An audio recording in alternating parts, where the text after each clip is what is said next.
Bien.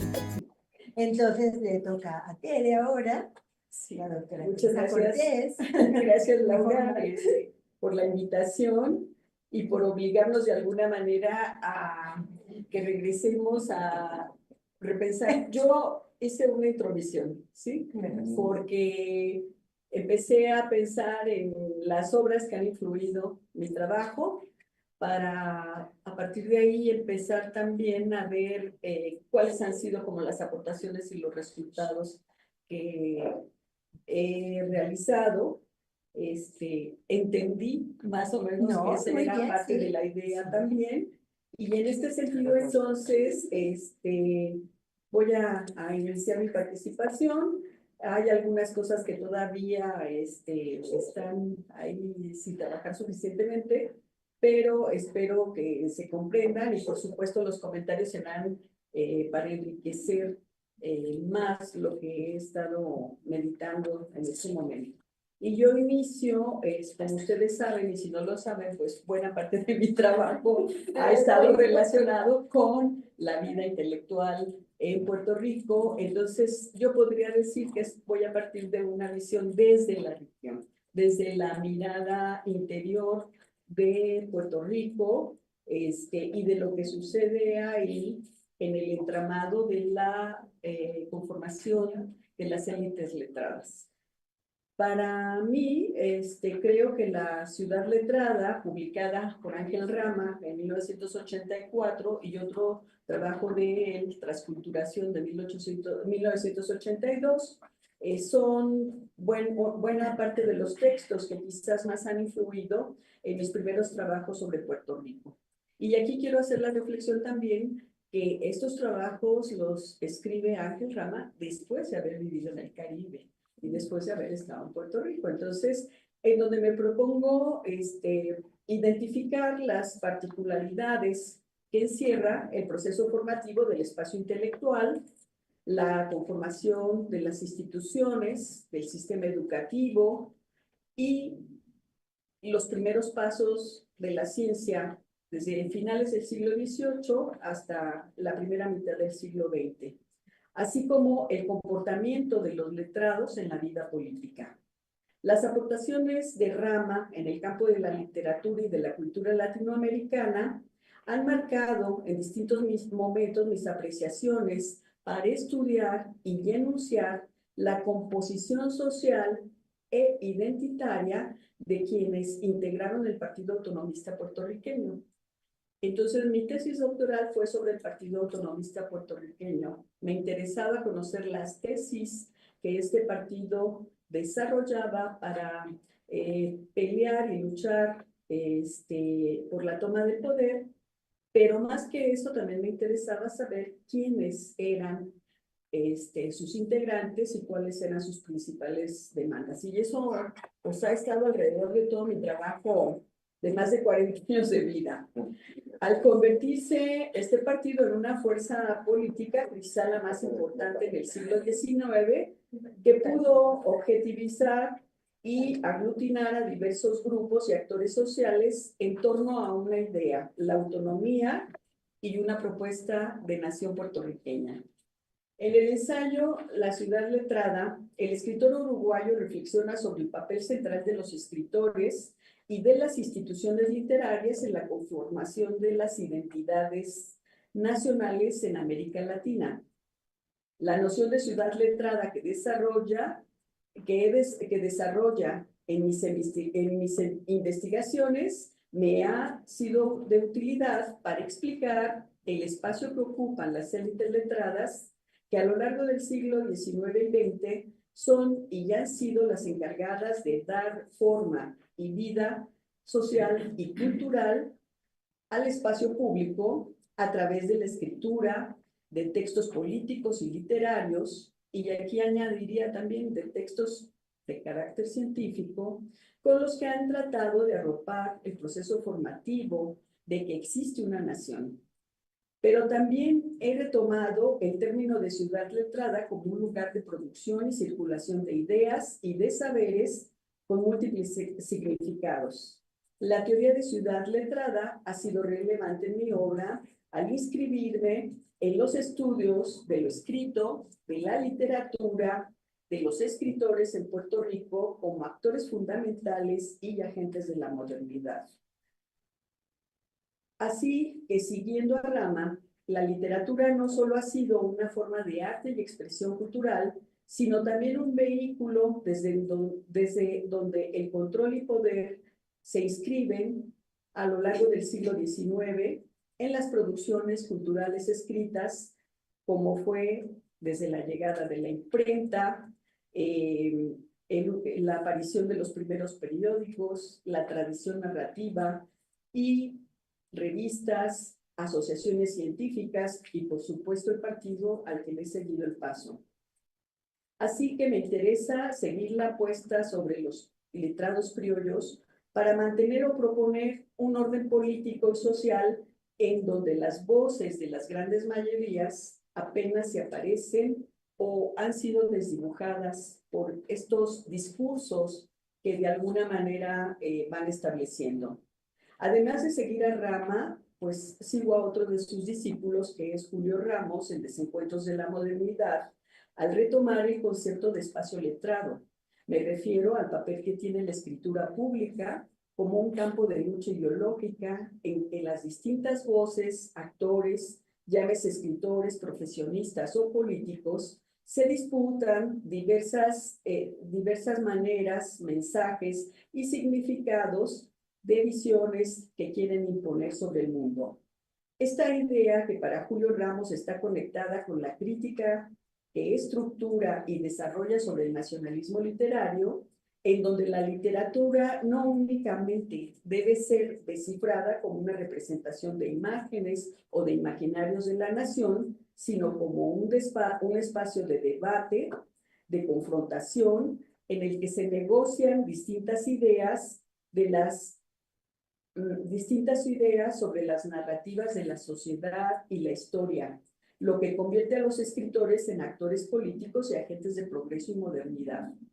Esta perspectiva, que también he explorado, es trabajada y enriquecida por Arcadio Díaz Quiñones desde la década de los 90, cuando en el caso de Puerto Rico plantea la incorporación del ingrediente colonial y postcolonial, donde la literatura, además de ser una herramienta de control y poder, adquiere y se transforma en un dispositivo de resistencia y de afirmaciones de identidad. Para Arcadio, la literatura y sus discursos no son únicamente un reflejo de las culturas nacionales, sino que también participan en la construcción de imaginarios nacionales, locales, territoriales, siguiendo la discusión que ya había abierto Helmer. Siguiendo la tradición de los estudios sobre la nación y el nacionalismo. También reflexiona en cómo los escritores en el Caribe han utilizado el espacio literario como vehículo para pensar, desarrollarse, definir las nociones de confrontación, las hegemonías coloniales y proponiendo nuevas visiones de futuro. Y aquí me falta en el texto, pero creo que es importante reflexionar sobre las redes que articulan, ¿sí? Y cómo estas redes no solamente generan circulación de saberes y de conocimiento, sino que permiten que estos dispositivos de confrontación también tengan un alegato más allá, digamos, de un territorio local. A partir de la lectura de Foucault y de la inclusión de diferentes narrativas que provienen de distintos campos no literarios específicamente, he podido rastrear el rol que han jugado los escritores públicos en la construcción y consolidación de las identidades nacionales, ya que las élites letradas en su papel de agencia se han apoderado de la esfera pública y fue desde ahí los encargados de producir y hacer circular la cultura escrita, al mismo tiempo que los defensores al frente del Estado o para el Estado de las visiones de nación que se establecen y que conforman una tradición. Y entro en el tema que también algunos de mis trabajos lo han hecho sobre cómo se conforma la tradición y una memoria de una historia común. En este sentido, la obra de Jorge Mirs,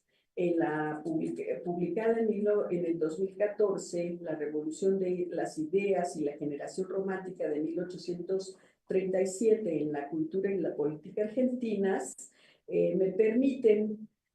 reflexionar sobre la historia intelectual planteando al intelectual como aquel que crea y difunde discursos que le permiten dar sentido y explicación a realidades. En este sentido me refiero a realidades mucho más amplias, realidades económicas, sociales, políticas y culturales. Bajo este manto y apoyado en planteamientos de Gramsci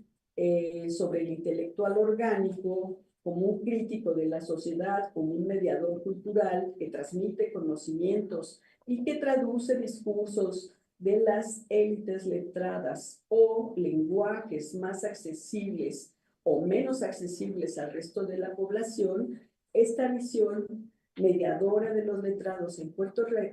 Rico también me ha permitido inmiscuirme pues en los individuos que participan en el Partido Autonomista Puertorriqueño, como son ingenieros agrónomos, naturalistas, abogados, médicos, incluyen, hacen discursos, ¿sí? Y producen una idea y producen y afirman una idea sobre la asimilación y la homogeneización cultural desde campos como la antropología física o como la medicina, que imposibilitó el desarrollo de una verdadera visión integradora o pluricultural digamos, de este contenido del discurso de nación, y aparece en cambio un discurso mucho más fragmentado, lo que Julio Ramos llama de desencuentro de modernidades, ¿sí? Las narrativas en donde la nación se convierte, y así lo analizo, en una herramienta de legitimación de los discursos de dominación en manos de muy pocos, ¿sí? Dominación económica, dominación política, dominación ideológica, étnico y racial. Otro de los textos del que me siento heredera es la transculturación narrativa de América Latina, que ya había mencionado, en que ha sido clave en mi formación al estudiar el nacimiento y conformación del sector letrado desde en las dos últimas décadas del siglo XVIII y a lo largo del XIX, que pugnan por una instauración de instituciones educativas y culturales en Puerto Rico, y desde distintos dispositivos tratan de explicar el origen de lo puertorriqueño o de la identidad. En esta obra, Rama aborda el tema de la literatura de en América Latina y cómo ha sido influenciada por una serie de procesos culturales complejos, centrando su atención en el de transculturación. Este término de transculturación lo retoma de Fernando Ortiz al hacer referencia a los intercambios y fusiones entre diferentes culturas, especialmente en América Latina y en el Caribe, entre la cultura indígena, la africana y la europea, tras la colonización. Rama adopta el término para profundizar en el estudio del campo literario. Para el ensayista uruguayo, la transculturación es el proceso por el cual las culturas originarias no solo son subyugadas por la cultura europea, sino que al mismo tiempo también reaccionan, reinterpretan y asimilan elementos de esa cultura en un proceso bidireccional y de transformación. La propuesta que hace Rama se convierte en un eje de discusión al analizar el autonomismo como corriente ideológica del pensamiento en la esfera pública de Puerto Rico, no solo como un proyecto de asimilación pasiva, sino como una construcción activa de nuevos referentes identitarios, donde las élites se constituyen en promotores de modelos socioculturales como modelos socioculturales importados y ya aprendidos en los Estados Unidos o en Europa, a donde iban a estudiar, y donde son influenciados sobre todo del evolucionismo social y donde los elementos autóctonos populares o podrían mejorarse, ¿sí? En ese, digamos, en esa evolución que tendría que estar se dando de manera sostenida a través del mestizaje cultural bajo un proceso lineal o unilateral que debe de ser hasta que tienda a desaparecer. Y sobre esto, pues, hay algunos ejemplos en la obra de Brown, para no entrar ahorita en más detalle, ¿no? En este sentido, hemos prestado atención a la literatura y las prácticas culturales con el afán de dimensionar las diferentes capas de las dinámicas de poder, control y colonización en autores que ya he mencionado, como Rama, Arcadio Quiñones, que han calificado y describen al analizar tres sedimentos fundamentales del papel que ha jugado la élite intelectual en Puerto Rico durante el proceso de formación y consolidación del Partido Autonomista, que encuentra su máxima expresión en el siglo XIX, quienes desde esa posición política dirigen los discursos nacionales. Esta ciudad letrada puertorriqueña se encargó de definir los límites de lo que entendía como una cultura nacional, marcando fronteras entre lo que se consideraba lo legítimo y lo marginal. El otro ámbito, aquí está más débil el asunto, el otro ámbito es la isla imaginada, historia, identidades y utopías en la española de Pedro San Miguel. Me ha llevado a reflexionar en